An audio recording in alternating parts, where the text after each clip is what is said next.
जब तक स्नेह, सम्मान और सद्भावना की ज्योति प्रज्वलित रहे, तब तक मैं वीणा की मधुर झंकार हूं। यदि क्रोध, घृणा, दुर्भावना जग उठे, तो जलता हुआ अंगार हूं। मैं ओंकार हूं।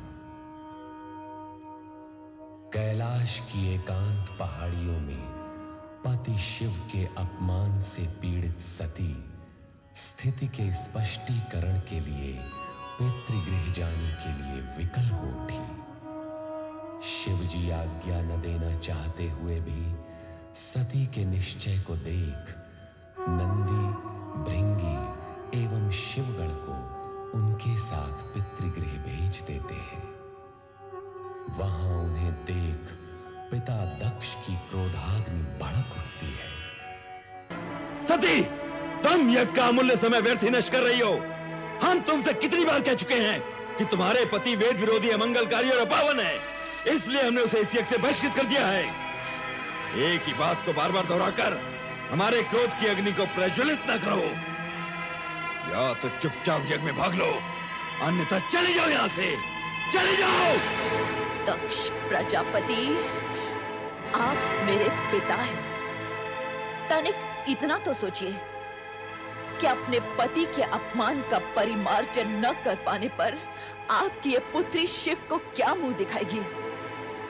क्या मैं कैलाश लौटकर शिव से ये कहूंगी कि मैं आपकी निंदा सुनने वहां गई थी? शिव निंदा सुनने वाला भी शिव निंदा करने के समान नरक का पात्र होता है। तो जहां जाना है चली जाओ, तुम्हें रोका किसने है? किंतु एक बात अच्छी तरह समझ लो सती, जिस शिव ने हमारा सरासर अपमान किया है, उसी शिव से अपने अपमान का प्रतिशोध लेने के लिए हमने इस महायज्ञ का आयोजन किया है।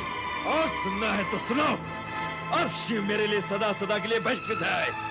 वो भूतनाथ, शमशान में पड़े रहने वाला घोरी, नंग धड़ंग अवधूत,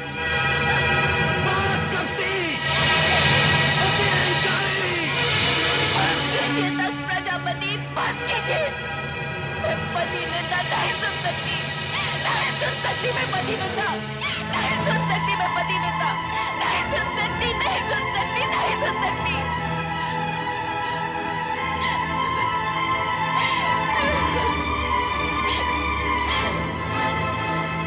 मेरे स्वामी, आपने मुझे न आने के लिए कितना समझाया, किंतु मैं मूढ़मती केवल पिता को 2 बातें सुनाने के लोभ में यहाँ चली आई। उस समय मैंने ये न सोचा कि यदि मुझे पति के विषय में आप शब्द सुनने पड़ गए तो अब तो मैं अपने स्वामी को अपना मुंह भी नहीं दिखा सकती।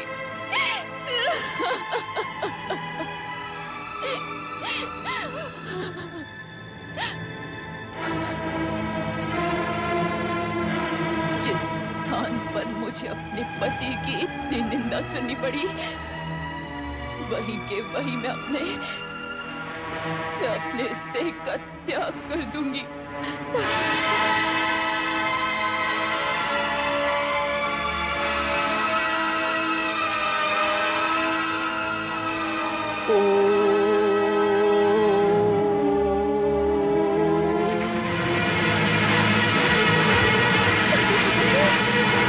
चलो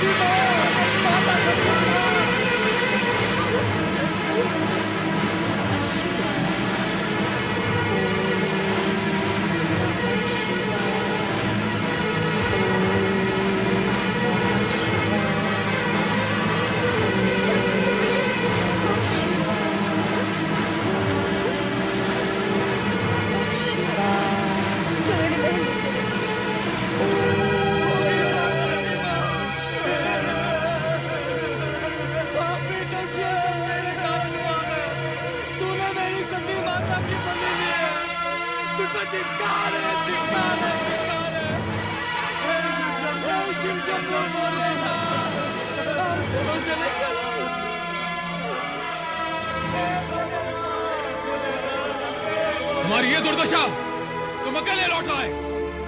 देवी सती कहाँ है? देवी सती कहाँ है? देवी सती कहाँ है? यज्ञ में दक्ष ने आपका अपमान किया, आपकी निंदा की।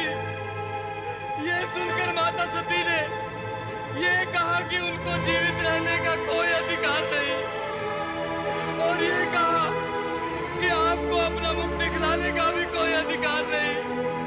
और ये कहते कहते आत्मदाह कर लिया। नहीं, नहीं, नहीं!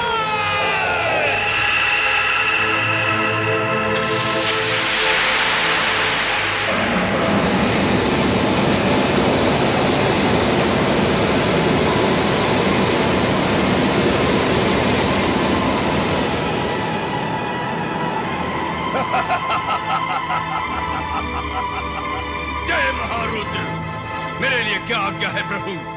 वीरभद्र, दक्ष का अहंकार हमारा विरोध है, और हमारा विरोध उसका विनाश। जो आज्ञा प्रभु। जाओ उस यज्ञ को भ्रष्ट कर डालो, और जो भी तुम्हारा विरोध करे उसे भी भस्म करने में संकोच न करना। आज विनाश लीला का वो नर्तन करना कि वहां कोई भी शिव सती विरोधी जीवित न रह पाए। जाओ! ऐसा ही होगा प्रभु। जय महारुद्र।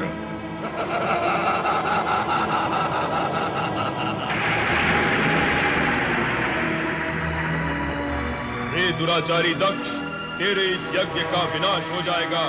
तुझ पर दुर्भाग्य और विपत्तियों का आक्रमण होगा, और उससे तेरी रक्षा करने का किसी ने प्रयत्न भी किया तो उसका अंत निश्चित है। कुछ ही समय में यहाँ विनाश का तांडव होने वाला है। विनाश का तांडव होने वाला है। विनाश का तांडव होने वाला है।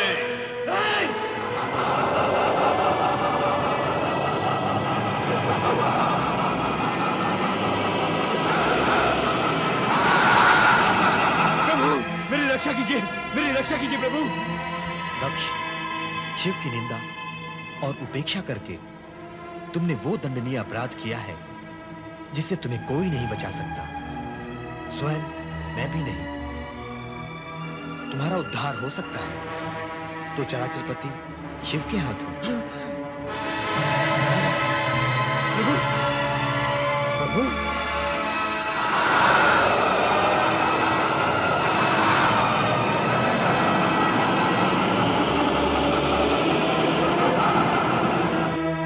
प्रभु, अब इस संकट से आप मुझे उबारिए। मेरी सहायता कीजिए ऋषिवर, मेरी सहायता कीजिए। अपहताः शूराः रक्षांसि वेदी सदा।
देता हूं।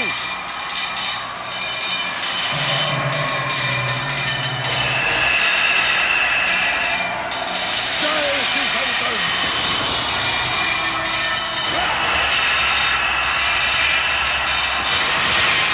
दक्ष प्रजापति से टक्कर। हाँ।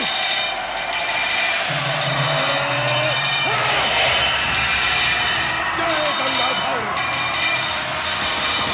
ये ले दक्ष। दुष्ट, मुझे चमत्कार दिखलाता है, अभी बताता हूं।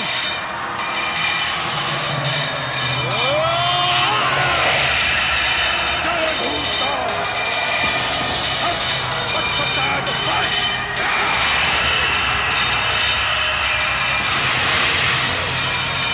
मायावी, मैं अभी तेरी माया का सर्वनाश कर देता हूं।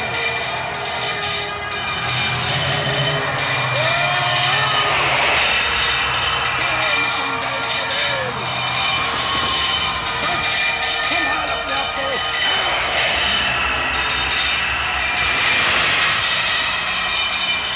यदि तू अपने आप को इतना ही शक्तिशाली समझता है तो मेरे बराबर का होकर अपनी शक्ति का प्रदर्शन कर।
मेरे स्वामी की मृत्यु नहीं हो सकती।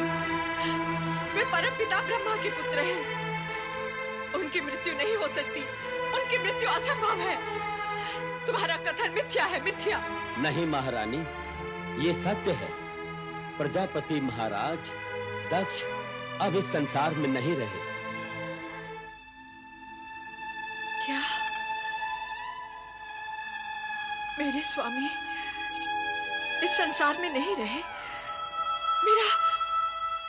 मेरा सुहाग मिट गया है। यदि मेरा सुहाग मिट गया है तो मैं जीवित रहकर क्या करूंगी? मैं अपने प्राण त्याग दूंगी। मैं अपने प्राण त्याग दूंगी। नहीं माते, नहीं, धैर्य रखिए माते। इतना दुखी मत होइए माते। नहीं, मेरे स्वामी के बिना मेरा जीवन व्यर्थ है। मेरा जीवन व्यर्थ है। मैं जीना नहीं चाहती। मैं जीना नहीं चाहती। मैं नहीं रहना चाहती। शांत हो जाइए माते, शांत हो जाइए। दक्ष प्रजापति जीवित हैं। क्या? मस्तक विहीन होने के उपरांत भी उनका शरीर निस्तेज नहीं हुआ है। शिव इतने कठोर नहीं माते कि किसी के प्राण हर ले। उन्होंने तो पिताश्री को केवल उनकी करनी का दंड दिया है।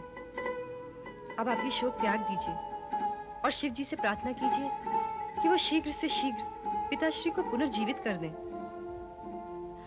मैं शिव से प्रार्थना करूं अपने पति को जीवन दान देने के लिए?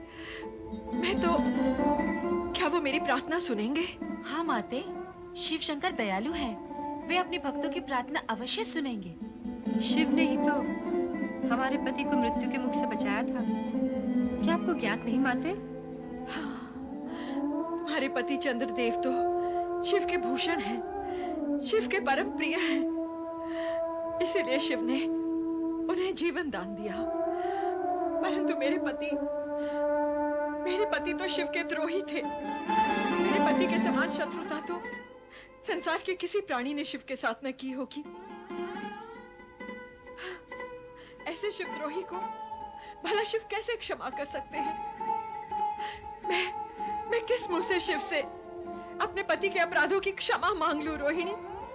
कैसे कैसे? पतिव्रत और पति की शिवद्रोहिता के तिराहे पर किंग कर्तव्य विमोह खड़ी वीरणी निश्चय नहीं कर पा रही थी कि पति के जीवन का दान मांगने वो भोलेनाथ की शरण में जाए भी तो कैसे जाए। पति के शिवद्रोह ने उसके पग जकड़ लिए। पति की मृत्यु ने उसकी चेतना जड़ कर दी। मन में रह रहकर यही प्रश्न उठता रहा कि क्या भोलेनाथ उसके अभिमानी, विद्रोही और अविवेकी पति को जीवन दान देंगे?